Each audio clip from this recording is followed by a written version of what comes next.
Blah, blah, wah, wah, wah. Come on, you can do it, Savannah. Get up.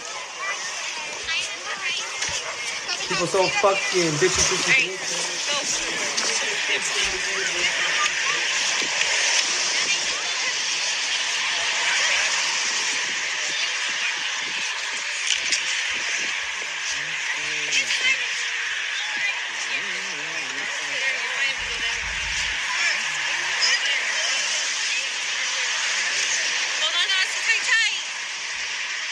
She'll be fine.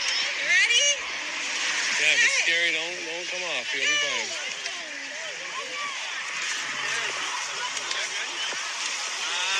Yeah. Hold on. Come right this way. Keep going.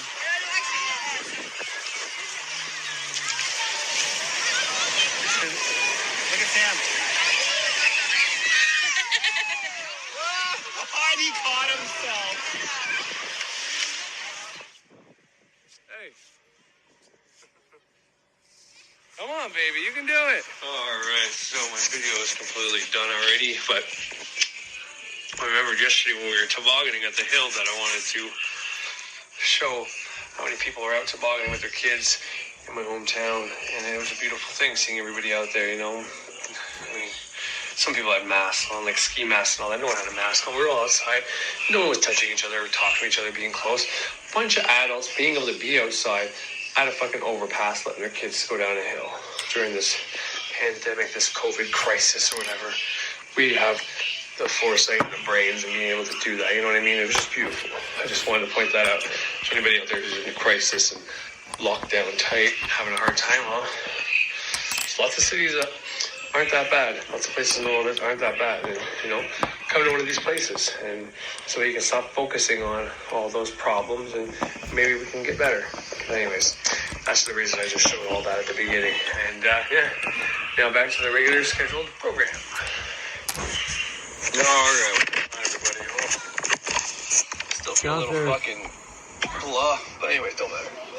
So, I'm supposed to be talking about. I saw it. I already saw it. Healing, and I will. It does look very pretty. Oh, most certainly will.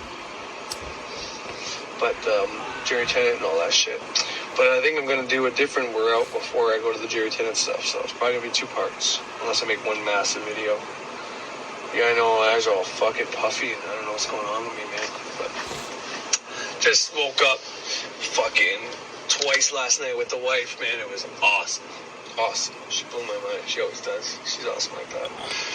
I never forget why I marry her, but every once in a while I get these little reminders like, that's why I married her. No, it's not nice, but there's more than that reason why I married her. She's an amazing mother and all that. Anyways, so yeah, don't mind my eyes. I don't know what the fuck's going on. But anyways, I'm going to play a little clip here of my man, Tom MacDonald. He's not my man, but you know what I mean. And it's just from one of his newer videos. Not the newest, I don't think, but best rapper ever. Second verse. Started off, and I'm going to play it until, like, his opposition says, I'm the darkness, and he says, I got night vision. But I want you to think of this video in terms of outwitting the devil. So Napoleon Hill had a conversation with, quote-unquote, the devil. And in that conversation, the devil says he is the part negative half of the atom, and God is the positive part of the atom, which is true. Which is probably true. Sorry, I can't tell you for sure, but and so in that case, we'd be like the neutron, right? That's the microcosm. That's the macrocosm to the microcosm, meaning your body's filled with these, well, protons, neutrons, and electrons. The atoms. Your body's made up of all these fucking atoms, right? So every atom in your body, every electron, let's say, is the negative part of the atom, which is could be evil, could be bad. If that's how you think. And if you don't think in terms of good and bad, well, then you change those electrons.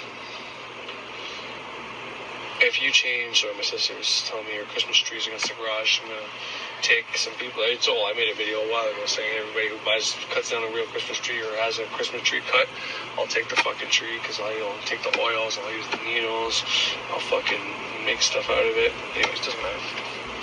Cup you seen there, I made out of a fucking Christmas tree, so TYI, baby. But anyways, so throughout your whole body you have God and the devil making you up, and you have these neutrons as well. But I think in this case, we're more like the neutron that can be swayed either way. It's just a way of thinking about it. But the proton and the neutron generally hang out together while the electrons goes around the outside. The electron makes everything happen, though. So you can't discount it. You can't be like, fuck you, electron, I'm going to be with God the whole time. Which is great if that's what you want. And, following the positive line of thinking will get you places. However, when it comes to actual electricity, the electron is what makes things happen. You dangle the neutral in front of that electron because all it wants to do is become neutral. It doesn't want to be an electron. It doesn't want to be like that. It wants to be neutral, but as soon as it gets neutral, it cancels it out. It's dead. It's stagnant, right? So anyways. But I want you to look at this as Tom MacDonald is doing well.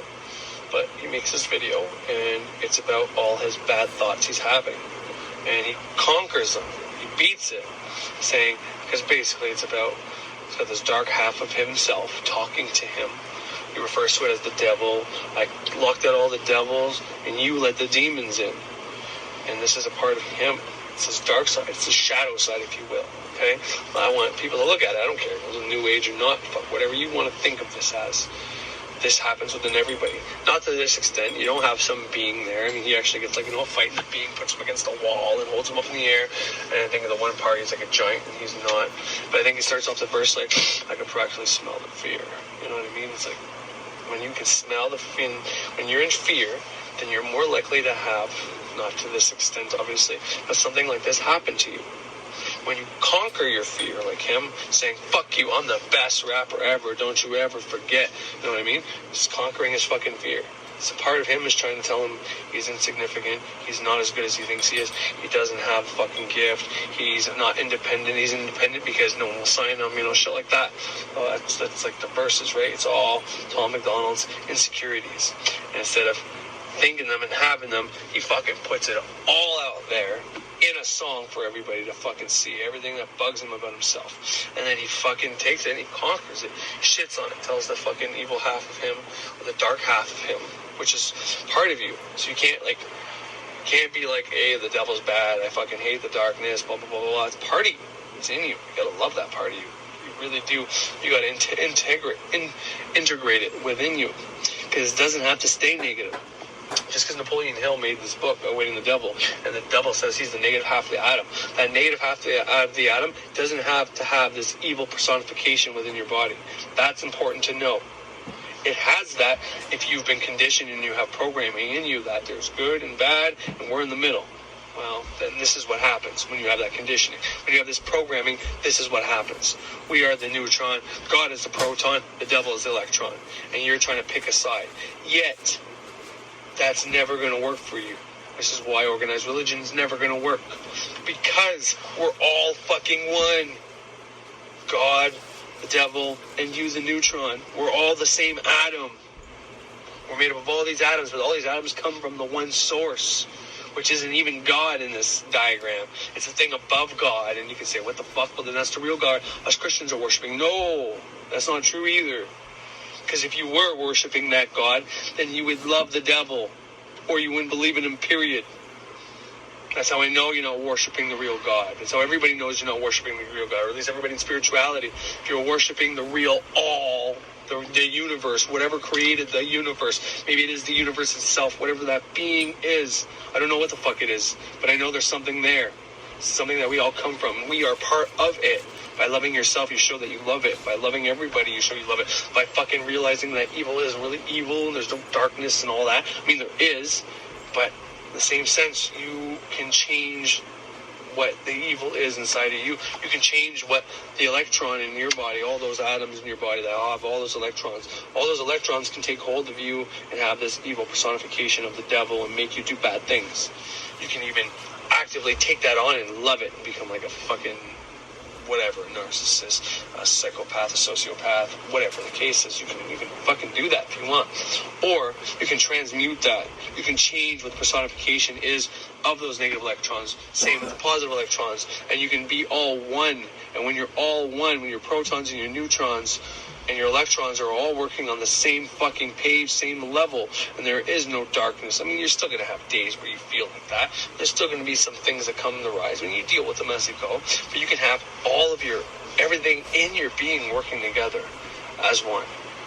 And it'll change your life.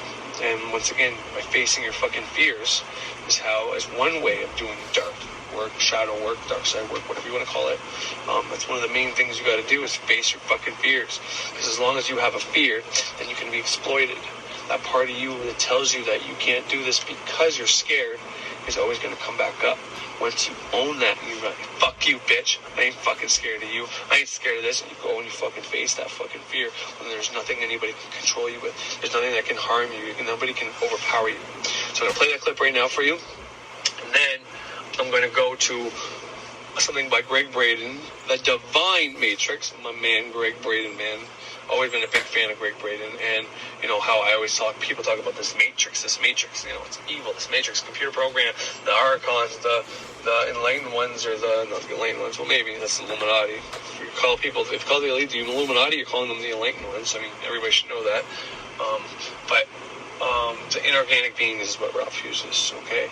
Made this matrix. It's like, no, that's not accurate. As far as I know, that's not accurate. But I'm not here to just go against Ralph or anything like that. I'm just saying, he calls it the divine matrix, and he's talking about everything that's in between us, the matter that's in between me and my phone and my car here. We think it's just empty space. It's not.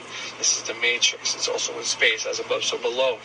And within there, he explains just great, 3 hours, man. I'll put the link for that and Tom MacDonald below, okay, in the description. But yeah, I'm gonna play the part where he talks.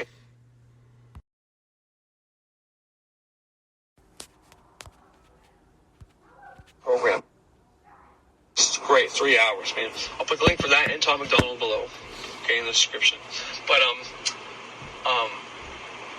yeah, I'm going to play the part where he talks, explains the double slit program, because he's talking about a photon of light, which is from an atom of light, and what happens to it. And I've already explained this, but I'll let you hear it from him, and this is going to I'm going to connect this all into the atoms of your body and how to influence them to heal you, basically.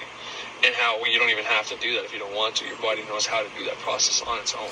So, but first, I'm going to play Tom, and we'll go from there.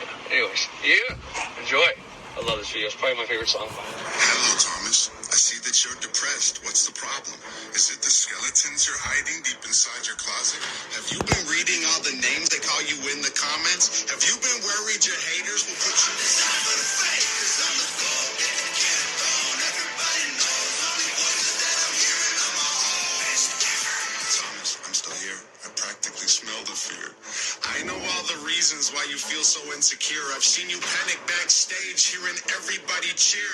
You're famous now, Thomas. Tell me what's with all the tears. Shut up. Do you regret that your face is covered with tattoos? Mad that your beats whack? All your raps trash too? Shut up. Do you resent that you need meds again? Neglected friends, and now you just pretend you're not pathetic? You're not Eminem. Yeah, it's one of those days. Don't know why I don't feel okay. Close both eyes and focus on pain. Blows my mind alone in my brain. I smell smoke from all of those flames. Fell in holes and hope for my grave. They told me smell the roses, but I burned the whole bouquet. Tom, you'll never win the fight against your haters long as I listen. Cause I read every single comment that you try missing. Then recite them in your mind and memorize this. I'm a giant, Thomas. Why are you trying to fight with me? I'm different. Don't care about a height difference. I might win it. Show up to a gunfight, knife swinging. I am the darkness. Yeah, I got night vision. I've been biting my tongue in the blood from my cuts. Have been filling my stomach. I suffer cause they don't show love and I'm humble. So now I just do this for all of my family and all of my brothers. Liar! You're rapping for yourself. It ain't for them. Your selfish motivations are the reasons you're depressed. I'm doing fine. You need to chill. You need to take more of those pills. Take a breath and tell us all just exactly how you feel. I'm the best rapper ever. I don't wanna be great. If they're the best, then I'm better. Don't you make no mistake. Cause I'm the gold. Feed it in my bones until I'm a ghost. I'm the one who pulls the sword out of the stone. I'm the best rapper ever. I don't care what you say. I'm the Vinci. I'm forever. I'm designed for the fake. Cause I'm the gold. Get the kid thrown. Everybody knows only voices that I'm hearing on my own. Tom, let's work together. You know how good we can be. Don't deny it, just try it. Okay, fine. Repeat after me. Fine. Hi, my name is Thomas. All I want's to be an artist. I need help from all my demons for my dreams to get accomplished. See, Tom, I'm just what you need. We're a team. Disagree? Go ahead, cut your wrists and make your demons bleed. No! I need to do it. Alright, That's some fucking powerful shit there. I fucking love it, man. Every time I watch that, I get more and more and more come to me insights. So, I'm gonna go about this in a different way now. So I talked about Outwitting the Devil, and I talked about how Napoleon Hill says in the interview Outwitting the Devil, he gets the devil to confess on how the devil isn't a being in hell, how he isn't a being in hell who waits for people to die and then punishes them. That's not his job. What he is the negative portion of the atom. So, and God being the positive portion of the atom. What the devil does is he wants all the people to be in fear. And if they're in fear when they die, then he gets to absorb them. And he gets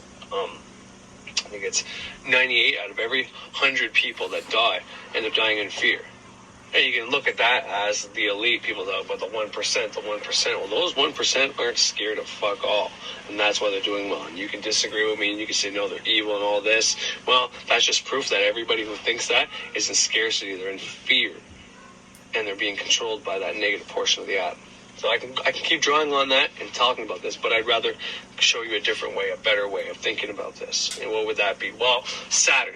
He's wearing all fucking black, isn't he? That's Saturn right there. What is Saturn? What does Saturn do? Well, before you have Saturn on your side, before you can appease Saturn, before you please Saturn, most people think of Saturn as Satan, as the darkness, right? He is Father Time. He is the Grim Reaper that's eventually everybody dies. Mars would be the one that controls accidental death or death from anger, sometimes passion, although Venus can be connected to love and that kind of shit there too. But you get old and you die and stuff like that, that's Saturn. These are your limitations. But what does Saturn do? Well, Saturn gets you to... go outside for a second in the front? To feel like he's like this guy trying to make Tom MacDonald feel like he can't do it, he's not worth it. He's got all this success. And you can think, well, come on, Tom doesn't really feel like this. This guy's on top of the world. He's killing it. Yeah, well, what Robin Williams, when he killed himself, what do you think he was doing? How do you think he felt? Guy was on top of the world, too. Guy had a fucking funny guy, all the money in the world, and yet killed himself. Couldn't deal with it anymore. And there's so many I can draw on. Just because you see their life and think their life is amazing doesn't mean that's how they feel inside. So everybody's got this Saturn, if you will, or this part of them that is trying to push them, okay? Problem sometimes arises is if you don't understand or know, or... Because for me, if I have these thoughts inside of me, any dark thoughts inside of me, I now, depending on how bad it is like, things have happened in 2020 that were pretty brutal for me. And at the time, I couldn't see it. But afterwards, I can see that it's my own energy, my own being, my own subconscious, my own Saturn, maybe, if you will, telling me where my limitations are and using my own limitations to propel me further. That's the dustpan for the house, so somebody bring it in. I'm all done. How crappy he is, so that Tom MacDonald can say, fuck you, I know my worth. I know of, I don't see any there. I know I could kick everybody's fucking ass. Put me against any rapper in a battle. I'm not fucking worried. Everybody wants to sign me, and I'm not going to sign shit. I'm independent, and I'm killing it. I'm selling more CDs than people that were selling CDs when people were actually buying CDs. Like, fuck off. There's no way you can stop me and bring me down. Everybody still has deep, dark thoughts from time to time. Even successful people that everybody want to be and everybody think they have everything. Well, even they get dark thoughts. But that's a more beneficial way of looking at this is your own. Saturn's within you. So it's not like Saturn's out there pushing you and he's some evil being. No, Saturn's within you. And when you face that fear, when you get through that root chakra opening, this is why I always say fucking... fear-based media is how you start opening your root chakra, your bottom chakra. Because it's Saturn. You gotta face those fears. And you're gonna let those fears overwhelm you. And I know many guys that were in truth communities going through all this fear-based media, and they never made it to the other side. They ran to God and Jesus because they were scared of the devil. And now they're just going out there and telling everybody they need to believe in Jesus and they need to believe in God because this devil shit is really real and we're all going to die soon. It's like, no. All that limitation, all that fear was put there on purpose for you to overcome for you to realize that once you actually look into it, you realize how silly that shit is, how much bullshit there's there, and that you are more powerful than all of that crap, that you can do anything you want to do once you can overcome those fears and your own limitations, where you think you're limited, where you think you're insignificant, where you think you don't have any worth, where you think, sometimes you'll be like, oh, I'm pretty good at this, and it's like, no, this person's so much better than you. You don't even bother trying. And that's that fucking dark guy talking to Tom in this video. It's self talking to him. It's yourself talking to you. It's people that in your past that told you weren't worth it. It's every time you did something and you got laughed at, and then you never wanted to do that thing again because you were scared of getting laughed at again. That's those feelings coming up. Well, you need to face that shit. You need to conquer that shit. And when you do conquer the limitations and the fear, whether it's the root chakra fear-based media stage you got to get through, instead of looking at all this chakra removal or Illuminati, fucking draconian, fucking all this crazy shit. I'm not saying there isn't maybe truth to some of this shit. Obviously there probably is. But none of that stuff, watching any of that stuff, none of that's going to help you. It's not going to help you get enlightened. It's not going to help you become a magician or a witch. It's not going to help you be a fucking great new ager. It's not going to help you with anything watching that shit. It's just going to harm you. And you need to learn that, you know what? I don't believe in this shit. I don't think this is real. And even more than that, this isn't real in my fucking reality. If everybody does that, then it's no longer real. I believe that with every fucking fiber in my being. Every fiber in my being, that if we stop focusing on the shit we don't want to happen, it'll stop happening. But once again, Saturn gives you limitations. Saturn gives you these obstacles for you to go over. He's not doing it to harm you. But how are you going to be made stronger if Saturn gives you an obstacle and you decide, no, it's too hard. No, it's too scary. No, I can't do it.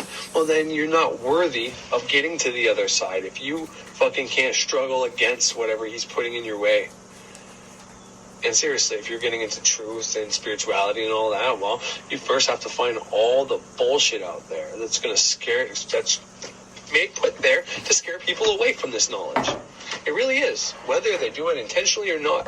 When you start down this path of becoming whatever you want to call it, spiritual, enlightened, you want to meditate, you want to fucking have powers, whatever the fucking reason is you're getting into this shit. All that fear-based crap, all the people saying this stuff is of the devil, all of this shit is put there to see if you're actually serious about it, and even more than that, if you're going to be worth it. Because if you can't go past that, if you stay stuck in, okay, the devil is real, and the devil is making these fucking popular people eat babies, and you gotta fucking do a fucking ritual to the Illuminati if you want to become a popular singer. If you get stuck in all that bullshit, you're not going anywhere. You're not worthy of having this. You are, by definition, the swine that eats a bunch of pearls and diamonds that are in front of it. Because, I don't think I can say it any better than that. That's just put there. But if you look at that and you decide to get past it, and I don't mean just disregard it, I mean, okay, well, let's see how much of this shit is really true. And let's look at the people putting out this information and see what other stuff they put out. Let's see if they have any agendas. What would be the purpose of putting this information out there? Well, simply put, you can become very powerful if you follow this road. You can create your own reality. You can start making a job where you can do whatever you want. You can stay home. You can create a business. You will no longer be in fear. You can propel yourself to be one of those 1%ers that have all the money in the world and decide to do something great with it. Maybe some of those people don't want a lot of people there. Maybe they like only having 1% of the population enlightened. Who knows? I don't have all those answers for you because I'm not there yet. But I do know one day I'm going to get there. I know it's inevitable for me to get there. And I'm never going to let any of my fears get in my fucking way. Now, that doesn't mean that whenever I have a fear that I don't struggle with it. I fucking absolutely do. There's some times where I'm very insecure. There's some times where I'm very afraid. There's some times where I'm very jealous. There's some times where I'm very scared. Okay? And then that's a big reason why I was a drug addict. Because I could take a drug and I can be in a crowd with a bunch of people without being fearful. I was always very insecure and very scared of being around a lot of people and doing or saying something stupid. I was always scared about being in a crowd with a bunch of people without being myself. Because I feel like when I'm myself, I talk too much, I say stupid things, I do, you know what I mean? I feel like people are always judging me. Take a few fucking pills, opiates, do some coke, whatever the case is, and you feel like a fucking king, and I can face all those fears. but it created a new fucking issue. Then I was a drug addict. Now I have to do that same thing, face that fear, go in those crowds, deal with these people without the fucking drugs, and I have to face the fear that I used to be an addict, and then at any moment I could fucking relapse.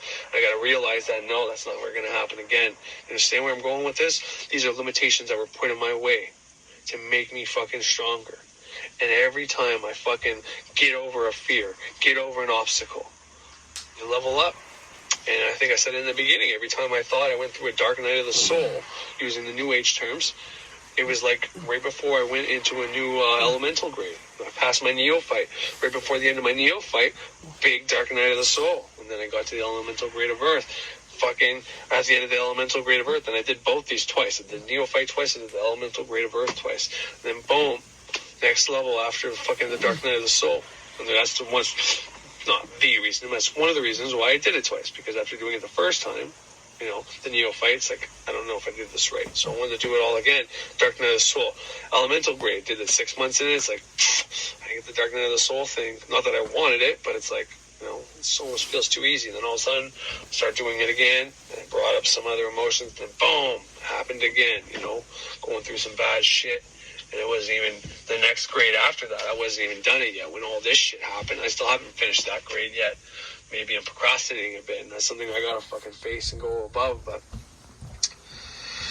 But all that's to say is, this is, I think, a better way of looking at it. Instead of looking at that darkness as some evil entity that's trying to get you to do bad things. What if it's an opposition, it's an adversary, which is what Satan means. It's an adversary put there to get you to strive above it. You know, you can't just walk into the gym and then walk out with big fucking arms or fucking big fucking pecs, or if you're overweight to be skinny. No, you have to go in there and you have to push against hard fucking weight that's in your way to the point where you fail. Like when I lift weights to get any size, I keep going up. Start with a 20, then a 30, then a 40, then a 50, then a 60. By the time I get to that 70, I can't even do a fucking one fucking rep.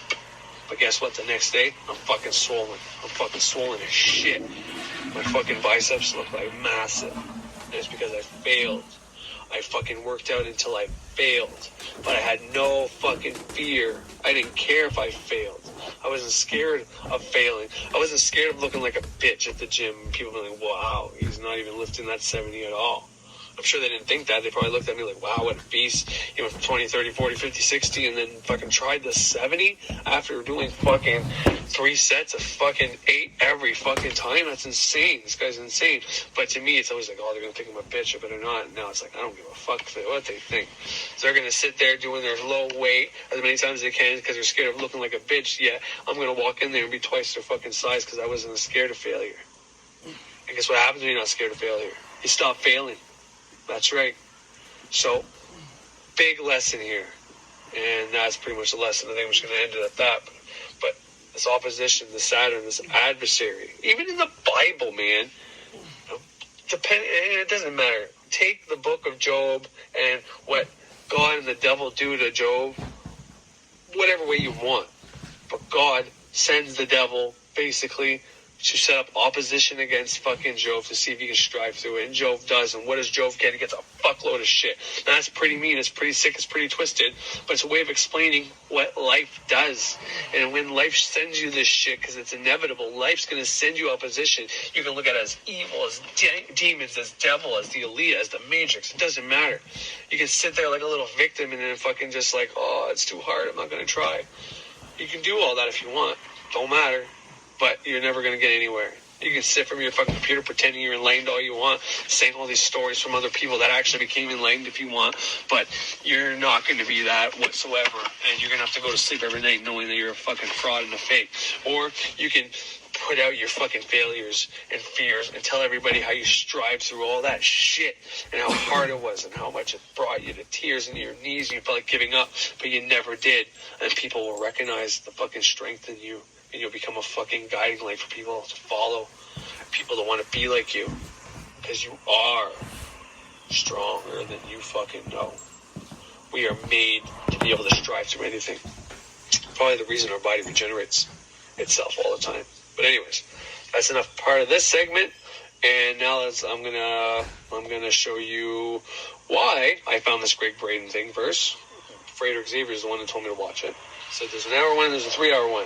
Get what you get out of it, what you put into it. He's like, if you can, I'd watch the 3 hour one, break it up. I think we got to at least watch the hour one because it explains a whole bunch of shit. So I'm going to play that for you first, so you know it's not just me telling you to fucking do it. It's Frater Xavier as well.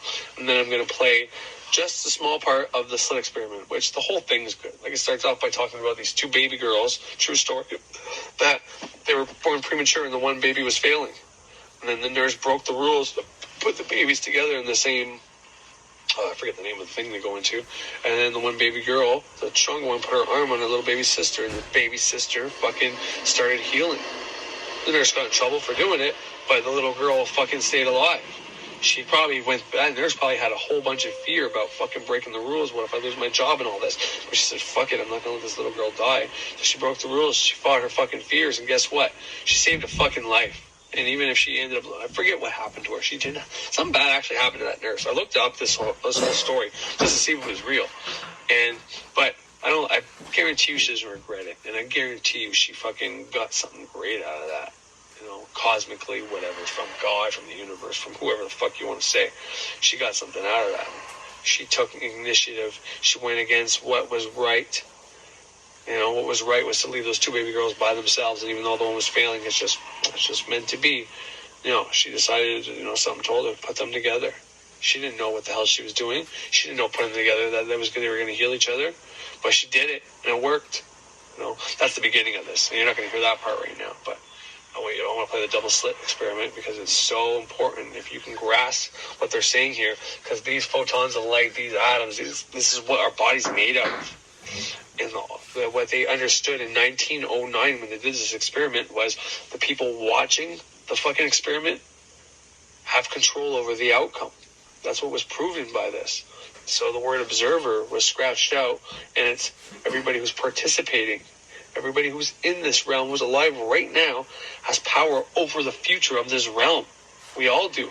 This is the whole meaning of me saying if we all fucking actively say we banish coronavirus out of our reality, and we accept that we are all free from any more harmful viruses. I will be harmful to someone. We all did that. It could be gone, but no one's gonna do it with me. You gonna do it with me? Come on, do it with me. Somebody do it with me. Anyways, I'm gonna stop babbling and get to the next part. So here we go. Only see them getting more so over the next. Do it with me. Somebody do it with me.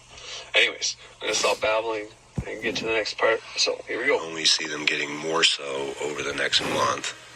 So I will put out videos as I can fit them in.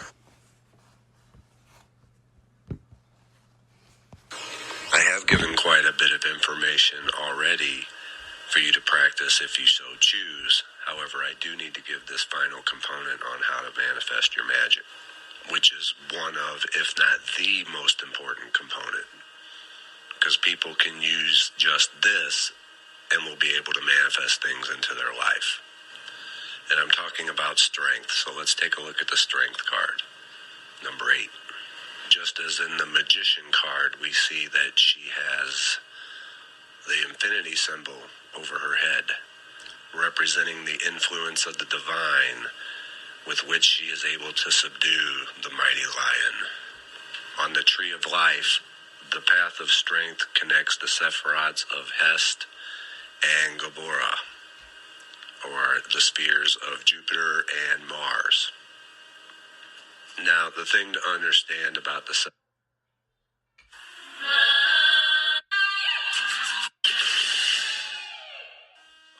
So one of the things that I've had going on lately is I've built a new computer system to replace the old computer system, which I also had built, but is on its way out. Unfortunately, my DAW controller, which hooks all my audio equipment, microphones, mixing board, music equipment into my PC, does not work with 64-bit operating systems. So I have to use the old PC in order to record, which is just one of those things that I'm going to have to deal with until I find a solution for it. It is as it is. It's also somehow made the ground loop, that annoying hum in the background, even worse. So I apologize for it. It's one of those things I'm going to have to track down and take care of, but unfortunately right now I don't have time for that. So, previously I had told you that the Sephirah of Tapareth was a full video in of itself. And I have found such a video. And I'm going to put the link to it right up here. It's an hour long. The full thing is 3 hours long. And I'm going to put the link to that right up here. And you can watch either one, but make sure you watch at least the hour-long one, which is the final hour, and sums it all up real nicely. But you get out what you put in. So if you can watch the 3 hour one, do. Break it up into parts if you have to. I had told you how I study a tarot card every day, meditate on it. Well, the day I found this video, I drew the card Judgment. And the very first thing he talks about in the video, the hour-long one, is judgment and how it relates to manifestation. And you're not supposed to pass judgment. That's the very first thing. And this is why I went into depolarization so much at the beginning. Because you have to be depolarized to not pass judgment on something. You have to be grounded and in the center. The thing you want to change, you cannot view it as good or bad. You just have to accept it as it is. You know, the scripture says, judge not, lest ye be judged. It doesn't say judge not people. It just says judge not. That can include situations and the things that are happening, you know, your circumstances. Judge not. If you want to be able to change it, the next thing he goes into is about the feeling to have as if things have already happened in the present moment. That your prayer or your magic in this case has already been answered. That's already come to pass. See, this is faith. This is what we're talking about, faith. You have to set it and forget it. It's already happened, so you don't need to dwell on it. And from there, he's going to go into all the other things that we've covered. From there, it goes to action. And then from action, it goes into Tapareth. And he's going to explain Tapareth real well. And he talks about the heart and how the heart center is a big part of this, what you have in your heart. And one of the things that I didn't mention before is also the attitude of gratitude. You have to be grateful for the things that you do have. And grateful, you have to have this feeling of gratitude. Bob Proctor talks about gratitude all the time. And gratitude is the attitude. Not just for the things you have, but for also the things that you want to come to pass, the things that you're asking for.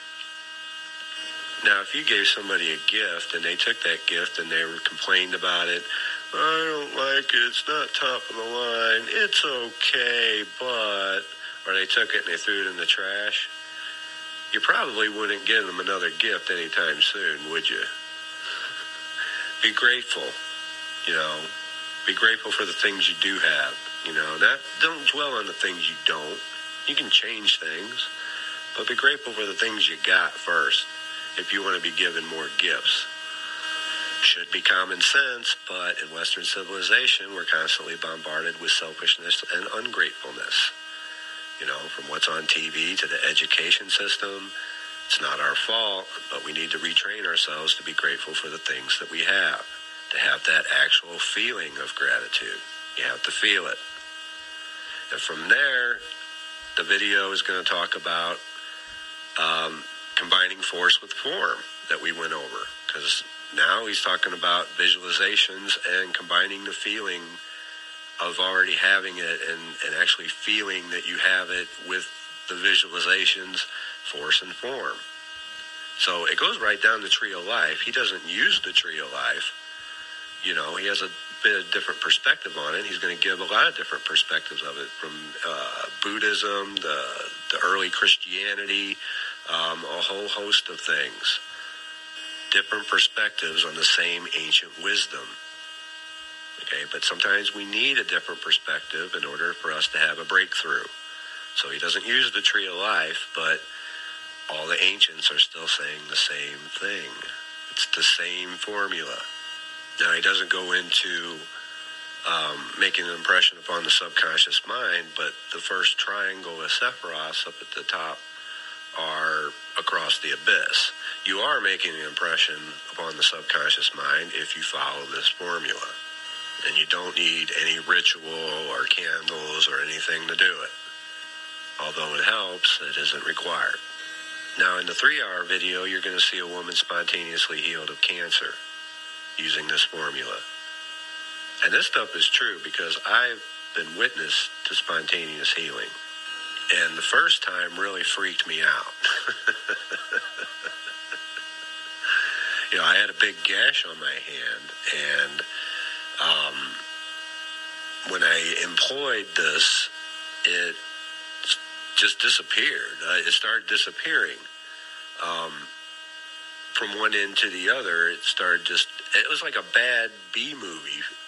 There was like no special effects. It just vanished. But it freaked me out because I was like, whoa, it didn't scare me, it shocked me.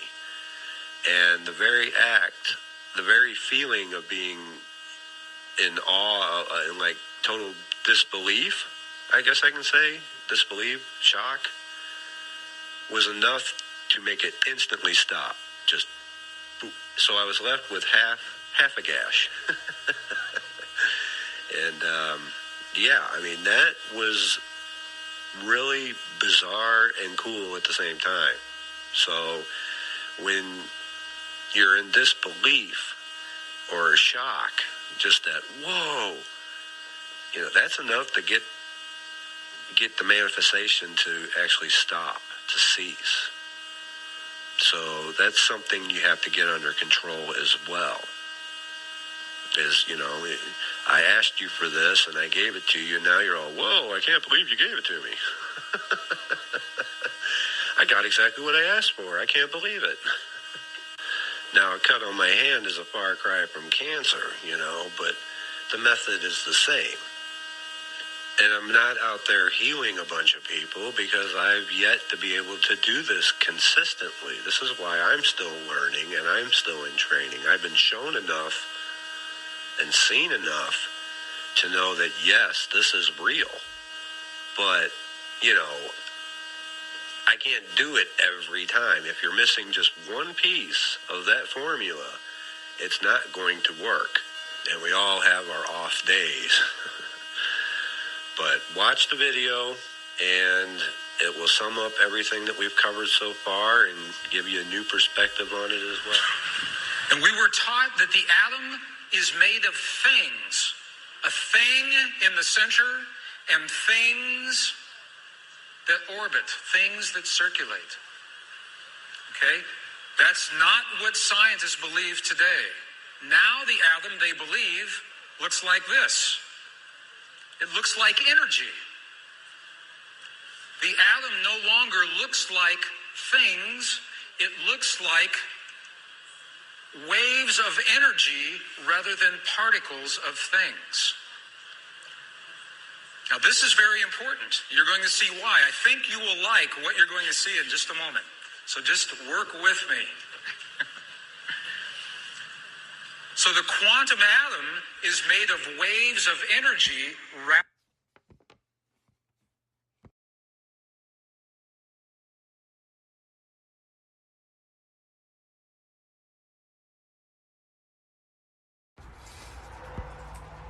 than particles of things. And this is very important. This is very important. If you want to change an atom, you have to change the energy that the atom lives in. If you want to change the stuff, the physical stuff of our world, you must change the energy that stuff exists within. Is that okay? Is that good? Does that make sense to you? You okay with that? Okay. We're going slowly because something big is about to happen here. Einstein said this very well. Einstein actually said the field that connects everything together is what he called the governing agency of the particle. Einstein said the field is what determines how the atom behaves. It's in the field. The sole governing agency is what Albert Einstein said. So the field that we're talking about, the field is made of electrical energy. It's made of magnetic energy, two energies. The field that holds everything together. This is out of a traditional text, a traditional physics text. Look at what this says. This says if you change the electric field, that you will change the way the atom behaves, and there's actually a name for this. It is called the Stark effect. So if you change the electrical field, the Stark effect, you change the atom, or if you change the magnetic field, it's called the Zeeman effect, you change the atom. So all this is saying is that science knows today, if you change the electrical field or you change the magnetic field, you change the atom. Okay, that's good? Okay, watch what happens. What organ in your body produces the strongest electrical field in your body? Guess. The brain. Okay, see, I told you would like this. Okay, our world is made of electrical and magnetic energy, the atom. And the science says if you change the electrical field or you change the magnetic field, you change that atom. Okay, there is one organ in your body that produces the strongest electrical field and the strongest magnetic field in your body. Here's a clue. I'll give you a clue. Right there. Your heart. And it's where you have the feeling. The feeling that you had when you saw the baby girls. That feeling that we call a feeling is actually creating waves of electrical and magnetic energy in your heart that changes your body and changes your world. But you don't have to know that because you simply had a feeling. And this is what the ancient understood and what they left in their temples, in their texts, in the monasteries, in the language of their time. They understood this. Our heart, look at this. The human heart produces the strongest electrical and magnetic fields in the body. Some people said the brain. The brain does produce these fields, but look, the heart's electrical field is 100 times stronger than the brain. 100 times stronger than the brain.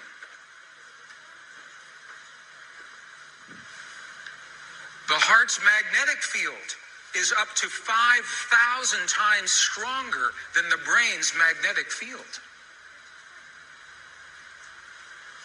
And the references, the technical references, I won't read them here. They're on the website, my website, if you would like the technical references.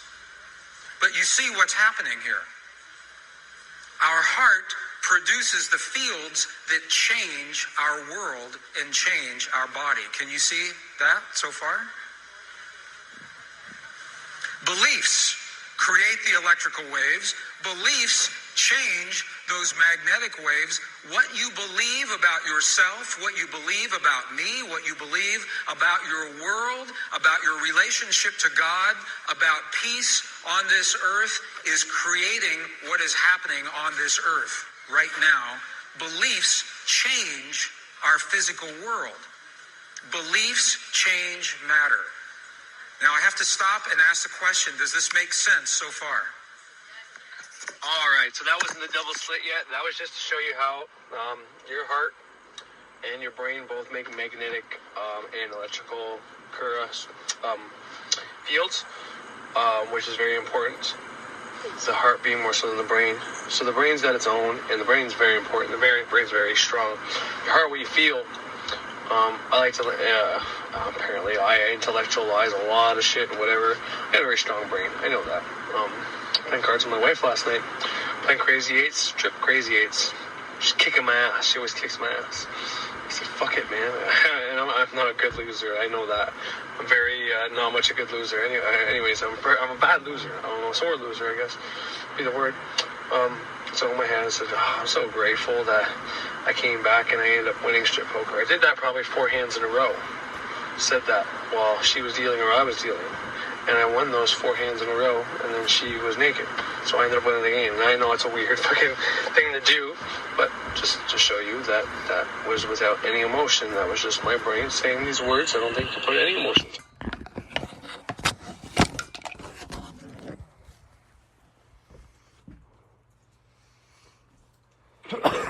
So, you can create stuff with your brain. So we got to watch what we do with our brain because it creates small magnetic fields. The one your heart can make is a lot bigger, a lot grandiose, huger. And you're going to see, after I do the double slit experiment, what you see here, at the very end is where he gets into why it's so important. But basically, what this experiment teaches us is that we are creators and we can create our world, a reality. We have a hand in this creation, and every day we're creating something. And then he gets into the point of what we focus on. What we focus on is what gets created. So what the fuck are we focusing on right now? And if we're not focusing on something good, then why the fuck are we still focusing on something that isn't good? It's a question I'm going to ask you guys too. Seriously. If you're not focusing on something good or something to change your life, what the fuck is the point of focusing on it? Now that you know what you're about to know. Anyways. Your perfect relationship and their going, tell us, exist as waves of energy. The Jerry Garcia concert. Don't look too long. These are waves of energy. Quantum possibilities, scientists tell us, exist as waves of energy. The waves are contracting and expanding. They're coming and they're going. These are the possibilities of your life. Your perfect relationship is coming and it's going.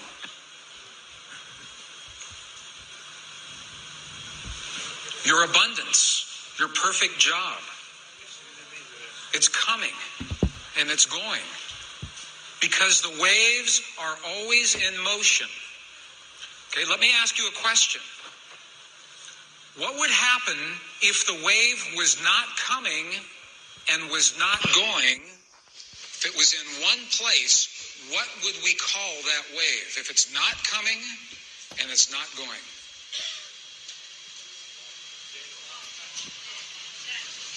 Let's see what this would look like. Okay. Can you see this wave? It is pulsing, but it's not coming and it's not going. Can you see that? This is called a standing wave. A standing wave. It's not coming and it's not going. The possibilities, the quantum possibilities of your life are these waves that are coming and going. The standing wave is the reality. Okay? The quantum possibilities, the soup of all possibilities, are coming and going. But the reality of this world is a wave that is standing wave. It is not coming and it's not going. This is what atoms look like. Atoms are the waves that are stationary. Quantum possibilities are the waves that are coming and going. Okay, does that make sense so far?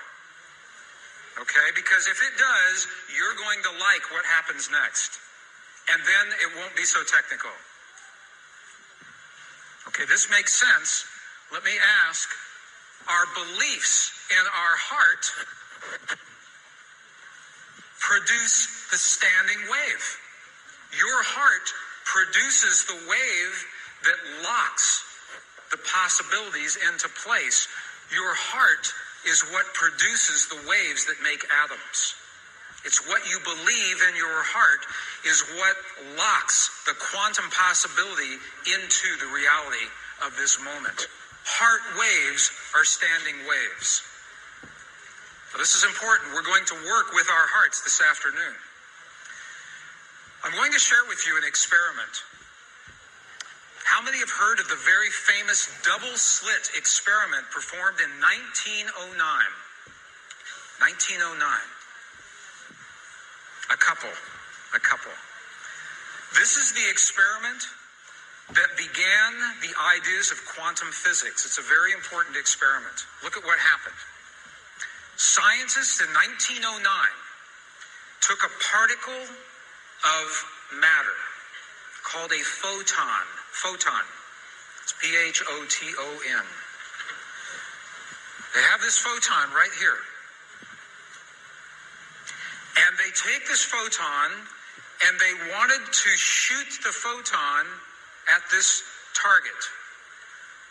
Before it could reach this target, it passes through one opening, through this barrier. Okay? So easy experiment. They take the particle, passes through the barrier, goes to the target. The particle acts like a particle. Everyone is happy. It's a good experiment. This is good. Okay? Then they tried the experiment again and changed one thing. They're using the same kind of particle, the same target. This time, the barrier has two openings. Now, they believe that the particle can only be in one place at one time, and they were not prepared for what happens in this experiment. Should we do this experiment? You want to see? Okay, watch what happens. This is a photon, a particle of light. It's the stuff our world and our bodies are made of. So they are experimenting with the stuff of reality is what they're doing. They take this particle and they fire it and it disappeared. And they said, what happened? The next time they saw the particle was at this target. But it's not a particle. It's a wave, meaning that it passed through both openings at the same time. The particle changed itself to accommodate the conditions. And this is actually a drawing. This is from the actual science notebook of 1909 showing what these waves look like. This is a mystery. So the scientists are asking the question, why did this happen? They're saying the particle began as a particle. It began as matter. But look at this. It behaves like a wave. It behaves like energy. And they're asking why. Why does the particle change? They asked this question. They said, who knows that there are two openings possible for that particle?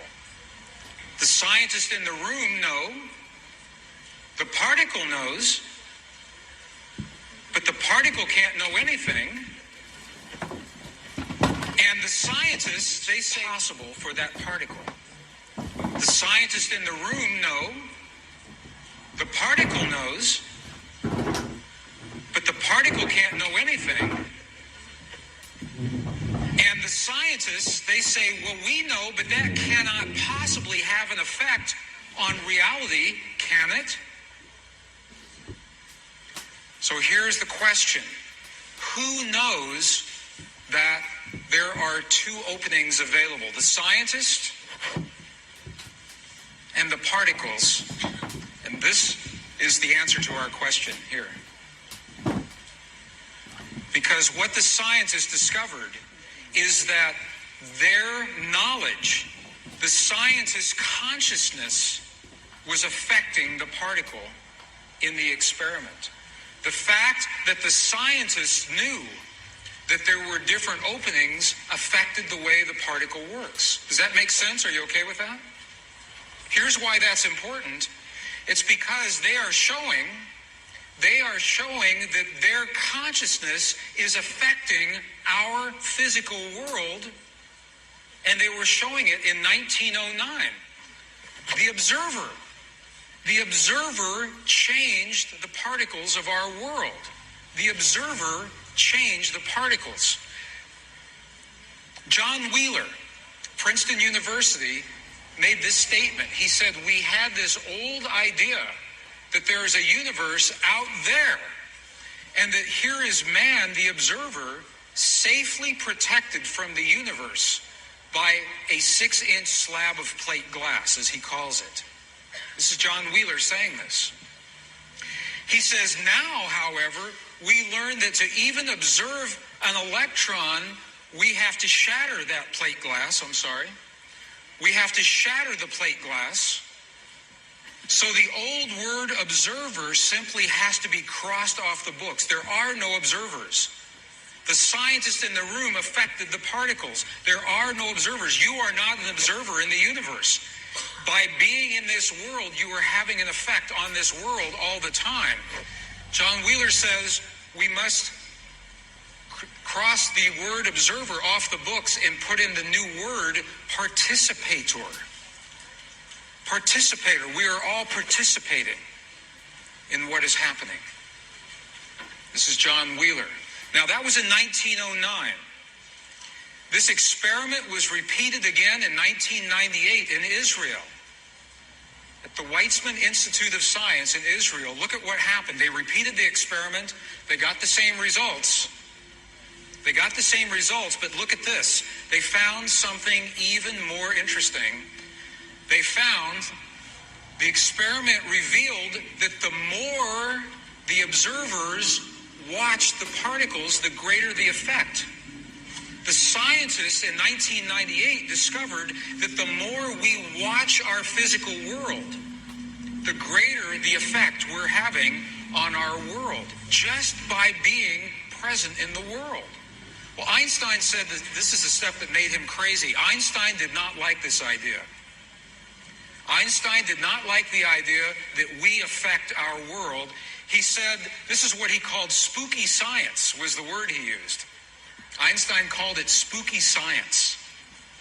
He said, I like to think that a particle must have a separate reality independent of the measurements. In other words, Einstein said, I like to think the moon is there even if I'm not looking at it. Einstein is saying he likes to believe that we are not affecting the universe so much. But this is the big problem that he had in physics. The Buddhist traditions tell us the same thing. In the Mahayana Buddhist tradition, this is a quote from the text, says the same thing, that reality exists only where the mind creates a focus. Reality exists only where the mind creates the focus. Well, this is interesting, because if our reality exists only where our mind creates a focus, the question is, what are we focused on today? So let me ask you, since 9/11 happened, September 11th, 2001, what has been the focus of so much of the world? One word. What is that word? Fear. Fear. The point is this, that through our media, we are being conditioned to fear. We're given many things to be afraid of. The environment is changing. New viruses, new diseases are happening. They say there are many bad people in the world, that the weather patterns are changing, and that very bad things can happen in our world.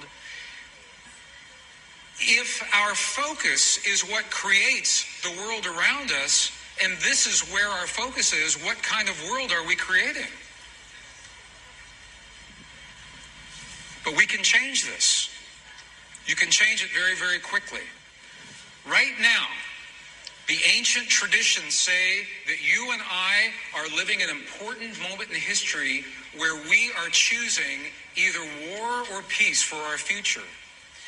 And this is why a day like this is so important, because we're learning the language of our heart to make that choice. The language of our heart to make that choice. So we ask the question, who are we? We are reality makers. We are all reality makers. Alright, so I'd love to play that whole fucking video right now and watch it with you at the same time and all that, which, you know. Anyways, but all this was to say, no, there's obviously a few things. I have a whole bunch of underlying messages in there that I hope get across to you.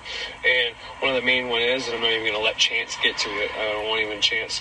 Although, if I don't say it out loud, it slips into your subconscious a lot better. Meaning, what you focus on expands, which, you know, most people say nowadays, and when you put your focused attention into, can manifest, and your brain it has its own magnetic fields, electrical fields. So things that are in your head, you can do mind magic just like that, right? Mind and magic. The mind is important because the mind, you know, controls the heart. It's just one way to put it, right? That subconscious or limbic system where all the emotions are stored. Well, the emotions is what causes your heart to make out that fucking wave. And if you don't have control over the mind that tells the heart to put out those fucking waves, well then you're fucked. So that's why this shit's important. That's one of the underlying messages. The biggest one was because I told you I want to start talking about healing magic. So this main part of this episode, now the first part with Tom MacDonald using him to teach about the dark side and all that, that's something important because you have to come in contact with that. You can't just keep blaming the fucking devil and the demons and the elites and all that. You gotta get that shit handled before you can even start to heal your body. I mean, you could probably do healing magic even though you believe in all that. You probably can. But like, if you are like my grandmother, she was told to stop practicing her healing magic because she did play God, according to the priest. You know what I mean? Her mother was telling her it was of the devil because that's what a priest told her mother when her mother had those powers or those abilities to heal people. But here's the thing, your body can heal itself. Now, someone else can help along with that. Someone who believes in themselves, believes they have power, have that programming in them that they can heal people. Absolutely. But our bodies, if we put the right stuff in them, they will take care of themselves on their own. But all this was to program you. This episode is to program you. That you finally get in your head, everybody watching me, to know 100% without a shadow of fucking doubt from someone who used to be a scientist, who's using scientific research, who's using scientific experiments, one done in 1909, another one done in 1998. Same results. But in 1998, he said the more people they added to the project, the more they realized that the more minds involved, the more different the experiment does. Meaning, it was even more proof that we control our reality from the small microcosm, just fucking with particles, to the macrocosm of your life. Or to the microcosm of your life, to the macrocosm the whole fucking world right now. Or the microcosm, the whole world, to the macrocosm, the universe, you know? Or from the universe to what's ever bigger than that, you know what I mean? It's infinite. But we can control our situations, our circumstances, our reality. And this was all just to show you that you can control the particles and the atoms in your body. If you want to heal your body, well, you just got the proof. You get this in your head as programming, and you will program yourself that you can influence the atoms in your body. This is one of the ways I have done it, to be able to do it. So, and then after that, it's just a matter of using symbolic representation to speak to that part of your body. How do you speak to your body? How do you speak to those atoms? Well, you make a fucking candle. And, you know, appropriate God or deity that you think represents that. Or, you know, like I said, in the tradition, Kabbalah, Great Work of Self-Transformation, in that curriculum, we use Archangel Raphael, who is the divine, what do you call someone who practices medicine? Divine physician. He's the divine physician. So on Wednesday, it's appropriate to talk to him. So on a Wednesday, you make a representation of what part of the body you want to heal. But you have to have this programming in you for that to be able to work. Otherwise, your body will still keep regenerating and doing its natural process, which is a healing process on its own, because you get new cells to make new parts of your organs every fucking 30-some days. And every organ is different. Like your eyes, it's like every 3 days, it's brand new stuff going to your eyes, right? So whether you do healing magic or not, your body's going to heal itself if you put in the right shit. If you don't put in the right shit, well, then you can do all the healing magic in the world, but eventually you're going to get to a point where you got to change your fucking ways. You got to take in the right water, you got to exercise, you got to take in the right food, and you got to breathe correctly. But that was the point of this video, was to get the programming in you, for you to see more proof of that you are actually a creator, and how it's explained scientifically as well. So there you go. That's it for today. The next episode will be Jerry Tennant, and the actual, maybe not Jerry Tennant, maybe not playing him, but it'll be actually every organ and when you get the cells for those organs and when they start reproducing. This way, if you do, because like, I don't know who's listening to me right now, but I'm still thankful for everybody who does listen to me. All 63 of you subscribe to me, and everybody else who's not subscribed to watch my videos, I really appreciate it. I really, really do. From the bottom of my heart. But maybe you have a loved one who's got a bad liver. Maybe you have a loved one who's got bad eyes. Maybe you feel like your eyes are not doing so good, and you want to know how long. Well, with this knowledge, with knowing what cells, when they reproduce and all that, you could make and do magic accordingly. Speak to those cells and what's being made. Anyways, I'm just trying to help. I just want people in this time of age where everybody's focusing on everybody not healthy, where the world's going to shit. I mean, when you listen to something like this, it talks about how there's like 5 different levels of extinction things happening, or we're focusing on either war or peace. Well, when this thing was made, the biggest problem was 9/11. Now we have everybody focusing on a fucking virus. And we wonder why we're in shutdown. There's no wonder in my mind why this thing's getting worse and worse and worse. Yet all the gurus I listen to aren't talking about the fact that we create what we focus on, and everybody's focused on the fucking thing. It's like, what the fuck? I get it. This thing's dangerous. I get it. We don't want people to die. So let's stop focusing on the fucking shit. To me, it just makes sense. But anyways, I think that's it for me for today, so I hope you enjoyed and have yourselves a great fucking day. And please, heed the advice given. Do something about it. You can. Don't use more excuses to not take action. Take the action. Start a curriculum. Just do what Gregg said. Watch this video. The description will be below. You can watch the whole 3-hour video. It's probably the best thing you'll do. Tom MacDonald's video will also be below. Hope they don't get pissed off that I use their content. I'm sure I'll get a copyright claim for both, but I don't care. It's in the name of teaching and helping people, so it is as it is. It's not for me to get subscribers. And I already know I can't monetize my channel because of this shit. Or, I won't be able to monetize this video anyways because of that, and that's fine. I don't care about that. I care about people finally realizing how they can create their own reality, how they have a hand in it. People hear that all the time, but they may not necessarily know how. This is how. This is the why. This is what you gotta do. Just do it. Watch the whole video, the 3 hours. It's serious. And take care of those demons, those fucking darkness inside you. Rename it. Make love to it. Hug it. Don't fucking cast it out. Don't get rid of it. Understand it. Get it on board. Get it to help you. It's part of you. It's part of you. Breathing. Parasympathetic versus sympathetic nervous system. Sympathetic nervous system puts you in a fight or flight. Parasympathetic puts you into digestion, relaxation, and it promotes your immune system, right? But they're both needed. You can't just get rid of the parasympathetic because there's a time to be in fight or flight when you're in danger, or whenever you're going to work out. You want to get jacked. You want to fucking, you have to go run a marathon. Well, you're going to want the blood in your hands and your fucking feet. You know what I mean? You have to incorporate both sides of you. Not shun one and only accept the other one. Because what happens is if you only accept the one and not the other one, well, you're going to get put into a place, a circumstance that you're going to need the other one, and you shunned it your whole life. You're not prepared for this shit. You don't know how to deal with it. You got to keep both, but use the appropriate one at the appropriate time. That's it. Balance. Comes down to that. Have a great day.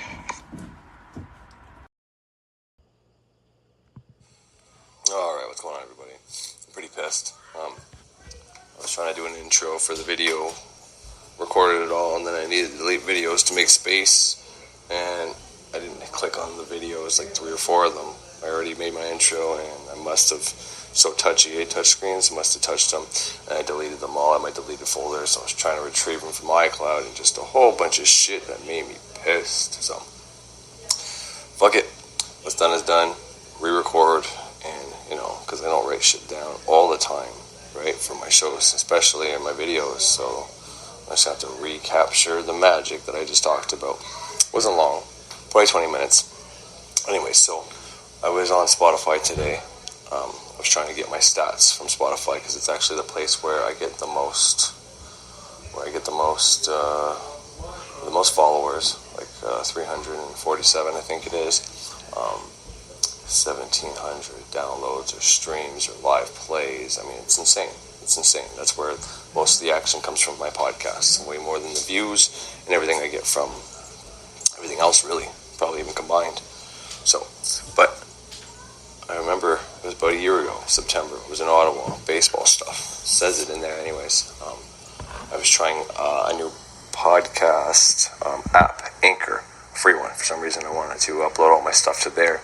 And I wasn't trying to get rid of Spreaker, but I was just trying to use a new one. And I created a few episodes, and I don't think I ever continued it, and I ended up deleting it, realizing that Spreaker was still better. But one of the episodes I actually created right there, live on the actual app, and I don't think I've ever taken that audio or that file and put it on my podcast. So I think it was 30 minutes long, so I recorded it, and I was going to play it for you, but I didn't want to just play that. I don't want to, make an intro. And I tried recording first thing this morning. Oh yeah, by the way, Happy New Year, everybody. But I was feeling pretty hungover. I went pretty hard last night, and I think I recorded for a minute, and instead I had to go back to bed, so I'll let you guys see that for yourself after. But I got in this big rant about healing magic, breathing, and all that for a few reasons. But anyways, so just to, set the stage, I guess. The reason I'm putting this on here is not because I'm trying to pretend like I predicted anything from COVID to any of the bad shit that happened this year. Most people are so happy that 2020 is done. It depends on what you look at. I even say here, I say something's coming. I don't know if it's good, I don't know if it's bad, but I know something's coming. That's what I said. Once again, because I already said it, but COVID to some people might be bad, and some people like bad, or addicted to negativity. Or it might be good. People like the time off. I mean, and everything in between, right? I'm impartial. I think I'm all about pros and cons of everything. Balance and everything and all things. But all that was to say that this and a few other things have been kind of telling me to re-dive into the idea of the cellular growth, how we're more like Wolverine, how healing, magic and all that. Well, before, because a lot of people are into superpowers, right? The more stuff I watch lately, it's all about powers and spiritual powers, and being able to do this, that, Thunder Wizard, doing his left-hand path crap he was talking about, and all this shit. So, but for me, before you start being able to scry, use your third eye, feel stuff. 1 second here. I don't know what the two of you are doing, but you need to calm down, you need to stop. Last time I'm warning you, next time everything's getting turned off. Sorry about that. But before you start going into scrying, telepathy, astral this, and all the different things, which are all possible, by the way, I think you have to hone and tune and the senses you already have, like your regular ones, your sight, your smelling, your touch, your hearing. All those things, you have to really explore and find the line of what we're taught, where our limitations are there, and where some things you can actually exceed. For example, like thinking. How I always liken the thinking process to channeling and getting information. You know what I mean? You start writing, and a whole shitload of shit comes to you. Savannah, don't lay down and watch a movie, alright? Because, scrying, using your peripheral vision to see things, whether it's in water, I like using water, but any black mirroring surface can work, crystals charged by the moon, stuff I talk about in that found podcast that I don't think anybody's ever heard. Before doing that, you gotta explore your talents. So, and I don't know how I got into it when I was doing this first intro, but I started talking about information, taking in information, reading stuff and all that. Oh, yeah, because I was talking about doing the research necessary to learn about masks and what happens to the body wearing those things. But the reason I got into that, I'm trying to recreate this, so bear with me here, but the reason I think I got into that was because I was talking about how I want to get into the body, the cells, how your eyes are one of the fastest parts of your bodies that regenerate cells. I think it's every 3 days. See, most people have the belief that the heart they have now is the heart they had their entire life. Therefore, the older they get, the weaker their heart gets. And I think that's a big mistake. And I think if you can get into your mind, program, and have a new belief of what's real, that you regenerate a new heart every so many days, then it's more of a matter of, okay, if I regenerate a new heart every day, then I get these new cells. At some point, well, how do I make sure, maintain, and have my cell growth in my body proper? Because, healing magic is great and all. Being able to tap to your subconscious mind and get your subconscious mind to do things for you. However, healing your body, healing itself is something that can happen on its own. It's one of those things that the more power you want to be able to heal and maintain and have a healthy body, it's one of those things you delegate. I had a whole episode on this. By delegating to your body and having faith in your body that it's going to do everything for itself on its own, keep you healthy and regenerate and heal when you do have issues, it's probably the best thing you can do. But first, you got to remove that belief that everything you have, your fingernails and your hair is a good example. This is not the same hair I had as a kid. You know what I mean? It grows, it gets cut, it grows, it gets cut. That's what I say in that thing as well. So that's what I want to get into, because I think in this day and age it's very important to, know about healing and all that. There's a lot of things people don't know when it comes to, how to be healthy, because most people like to get into food and what you drink and exercise. And while those things are very important, and they're very important aspects to all this, because what Jerry Tennant, what I've learned from him is, for your cells to be able to do this process properly, you need a high pH, water, electrolytes, high solution, electricity. Water that's got electricity is called a solution, right? In the wall in a circuit, it's called electricity. But it's a current that goes in a circle. What's current? Well, it's water. Well, what's currency? That's money. They're all connected, these things, right? But nonetheless, so the electricity in your body is what allows these cells to, be able to do their job correctly. But there's other parts. There's like these battery packs, is how he explains it. This is why I'm going to look into it again, so I can get all the proper information, reinterpret it, and give it to you guys once again in a way that's comprehensible.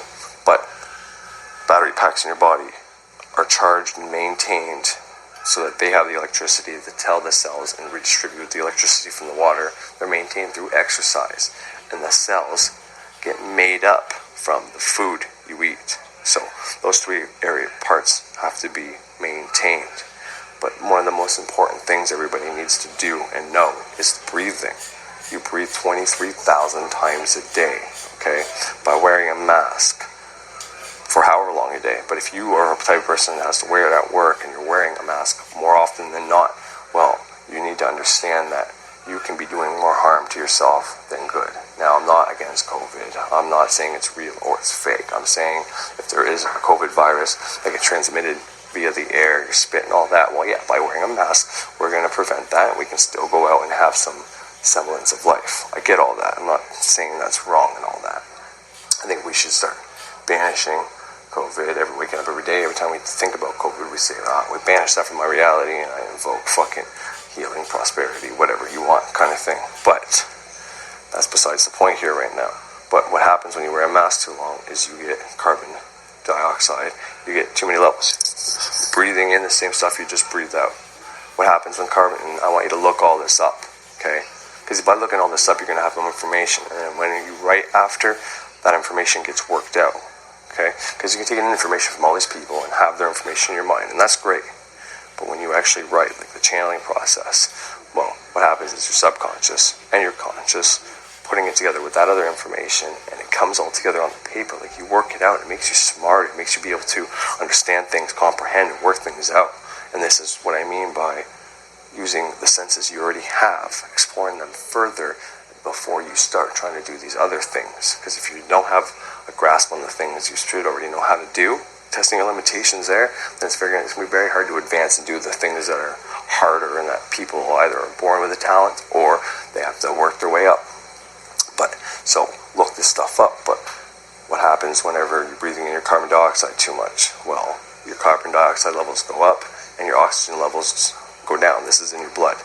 And whenever that signal, because you have these sensors all over your body, you have these not neurons, but they're like receptors anyways. It's like a meter basically, and then it tells the nervous system, which tells the brain that, we have too much carbon dioxide, basically. And you look this up. This is all out there for you to look, to find. When you have too much carbon dioxide, it puts your body automatically into fight or flight. Okay? Talk about this many times. Look this shit up. Fight or flight, what happens then? Well, the stress hormone, your mind, body, whatever, unconscious, subconscious, whatever you want to call it, there are two different things, but they're connected. It tells, I think it's the reptilian brainstem there down here, the amygdala, I forget the name of it. Anyways, that automatically is triggered right off the top. You can't control it, you can't stop it. Well, you can through breathing, but so it tells, send cortisol. Cortisol is a hormone. That hormone puts you in the fight or flight, which tells the feet and the hand, tells your blood to go to your feet and your hands. Okay, changes your breathing pattern also, which is kind of like, that's how the circuit perpetuates itself. Your breathing changes. By doing that, it causes these issues. When the blood is in your feet and your hands, it's perfect if you need to fight, if you need to work out, if you need to run, if you're working all day. This is why we drink coffee. Coffee, or people do cocaine and speed, stay awake to work, makes the day go better, because it puts the blood in their feet and their hands. They don't necessarily have to eat, because their digestive system's not running, but their immune system's also not running. This is why it's hard to sleep. You don't drink coffee before bed. These things are both cocaine, coffee, both from Colombia, both attack the nervous system. That's the point. Some of these things, not the drugs, but these things are important. If you have to drive to and from Ottawa like me, first thing in the morning when you wake up, and after working 10 hours home, well, you don't necessarily want to be in the parasympathetic nervous system where you're relaxed, ready for bed, and your digestive system is going, and you got a shit, and you want to fall asleep while you're driving an hour and a half back home. No, that's where that other system's important. But, and you need to look up, you don't need to, but it would be beneficial, because if you think, okay, what the fuck, really? All this happens? Yeah, all this happens. And cortisol is a stress hormone. If anybody's having any kind of work done from tissue from another person's body, an implant, new heart, whatever the case is, those doctors got to keep that person's immune system shut off the entire time until it takes for that body to accept the new organ. And with the immune system turned on, it won't accept it. So they pump that person with cortisol for the amount of time they need to successfully know if the new heart or new skin graft or whatever it is takes. Okay, that's provable. Okay, well, that's what happens. See, when I was working at my other job, we had to get tested monthly, and I'm a smoker. And when you smoke, you're breathing in carbon monoxide. It's right in the ingredients on the cigarettes. There's carbon monoxide in there, right? Everybody knows carbon monoxide poisoning will kill you. Go to sleep and never wake up. I should have high levels of carbon monoxide. Yet, first test I did, it was a 0, but it turns out it was like a 0.02, and then a year later I was 0.04. And the non-smokers had anywhere from like 4 to 6. The smokers had almost 10. No, 10 was lethal. Anyways, I think the range was from 8 to 9 was like the highest, but still okay range or something like that. So I was way under, and people would say like, "What the hell? What's wrong? You an alien? You're not from here?" So maybe, but more likely, and this is exactly what happened. I do breathing exercises 3 times a fucking day, minimum. I first wake up, I first go to bed, one point throughout the day, in the middle of the day somewhere. Deep breathing. What does that do? It takes the carbon dioxide out of my blood, and it enhances the oxygen in my blood. As a result of doing that, it doesn't only take out the carbon dioxide. This is what I figured out. It takes out most of the toxins that you get through inhaling, okay?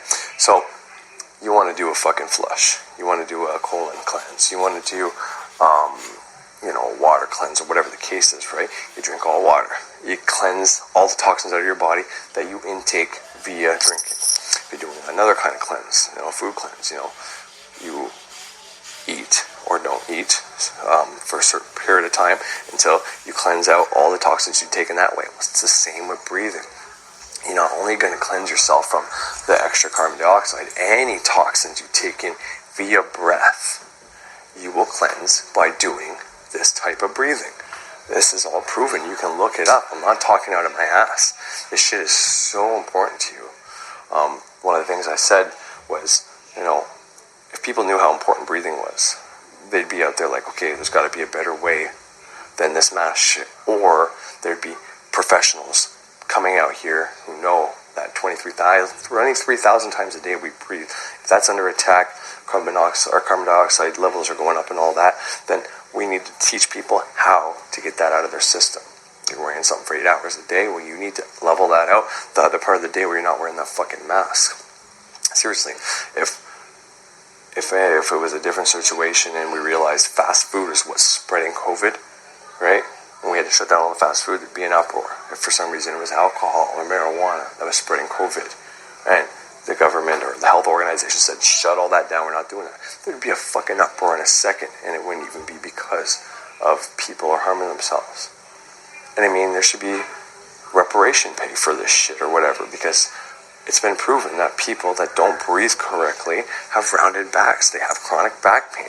They've got problems with their digestive system that can be fatal. Tumors and stuff, colon cancer, a whole bunch of shit. A whole host of problems can happen for not breathing right. So, depending on, it's been a year, in March it'll be probably a year for my area. I think the masks were implemented fully probably by April or May here. So that'll make it a year. But if we have to do something like this, say for a decade, then there's going to be huge ramifications, and that's not okay. So this is the reason why I want to get back into the healing stuff, back into the health stuff.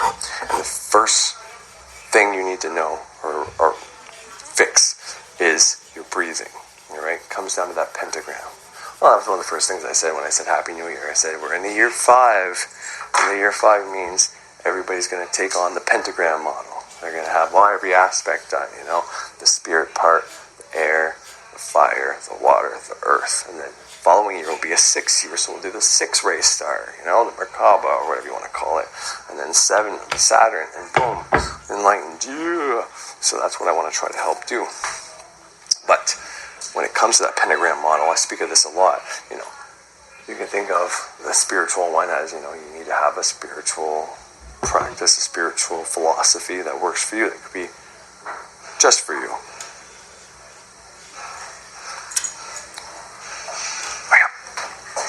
I don't know, baby. I'm recording right now. Give me a second. When I'm done, I'll figure it out for you. Snack time. But, your spirituality. Okay, so after that, air, your thoughts. Spirituality is something that most people don't even think is important or you need to have, but I'm telling you right now, it's an important part. But after that, air, your thoughts, your psychology, your mentality, your mental, right? That's one way of looking at it. But if you want to look at it as a purely physical model, okay, well, then that would be linked to your breathing. Are you breathing in? You're breathing out. You have to breathe correctly. You get that down, which is the most important.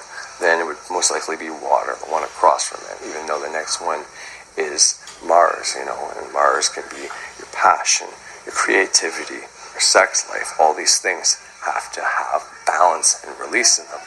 But in this model, you can put that with your passion of eating, and then the water. But water is way more important than eating, because you can go a lot longer without eating than water.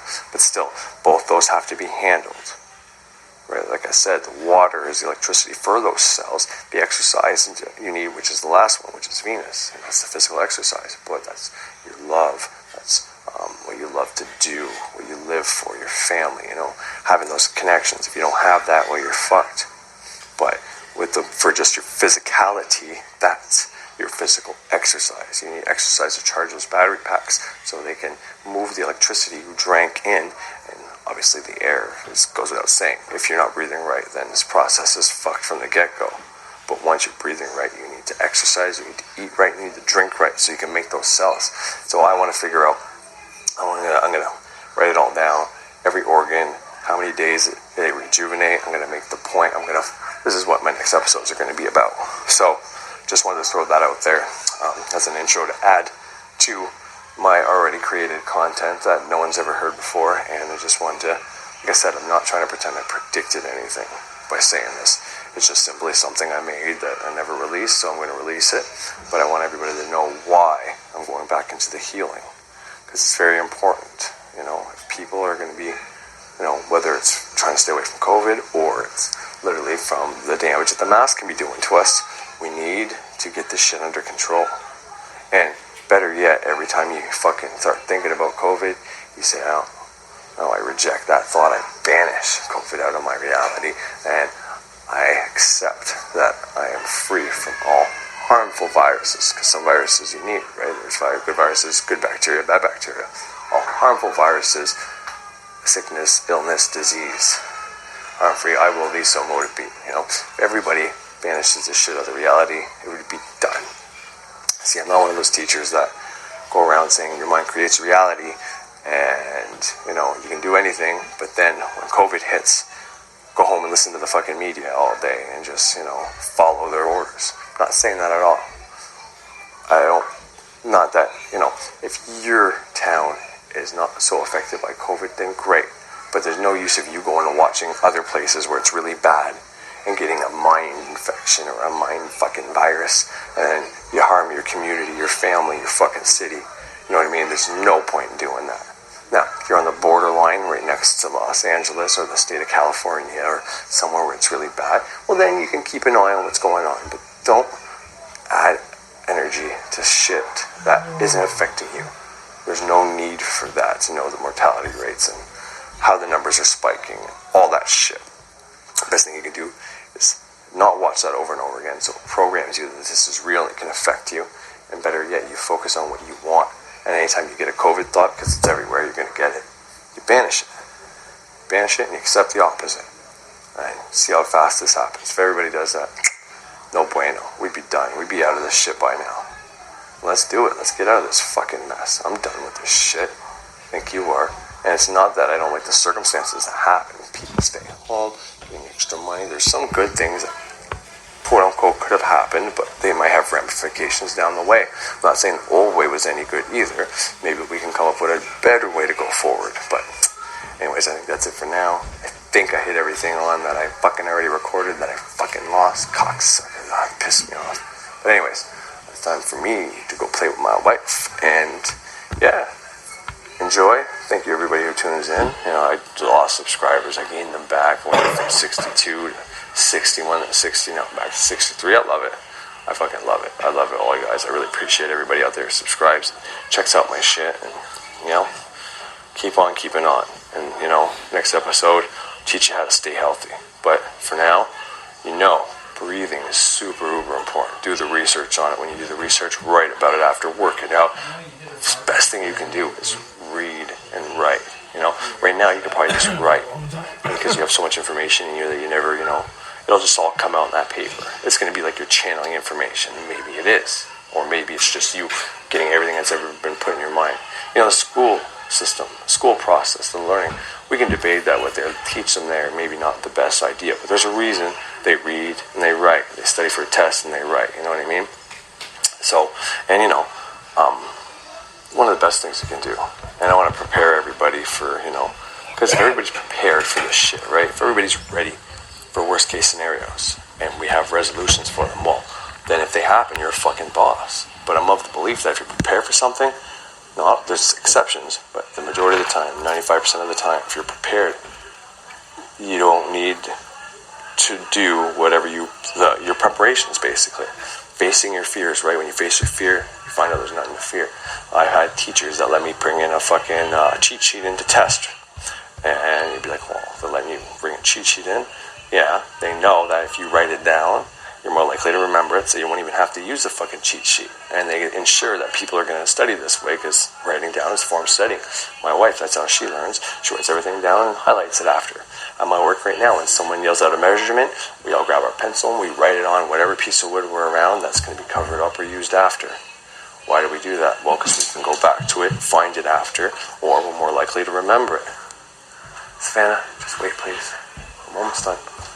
Go back downstairs. Tell her I want to go down too. I'll be right. I'll be done. Sorry about that. I don't like recording around them.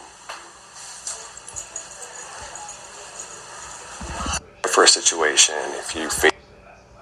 Anyways, So yeah, there's power in writing things down. It helps your memory. You can realize it. And, this is no different, right? If you prepare for a situation, if you face your fears, if you have all the angles already figured out, well, when the thing happens, if you have to go through with it, if it's a real threat, if you didn't spend all that time worrying about it and not preparing for it, well, you know what I mean? Then it may not even happen because you didn't put all the energy into it. Or it does still happen because other people's minds are more powerful, or there's power in numbers. Well, then you already got to figure it out. You look fucking like you can handle your business, and it's a win-win basically. So yeah, so that's the goal of this. Get everybody prepared. Teach everybody how, if they have to wear a mask too long, they can breathe and lower their levels. And if they are in fight or flight and they can recognize it, I can teach you, show you. It's very simple. Simple breathing techniques. 4-fold breaths will do this too. So if you want something right now, you do that if you think you're in fight or flight, okay? But give you a bunch of different breathing techniques that'll be able to get you out of fight or flight, which will start your immune system. And then if your immune system's working, creating all those white blood cells to fight against all these different fucking infections and diseases, then you also have nothing to worry about.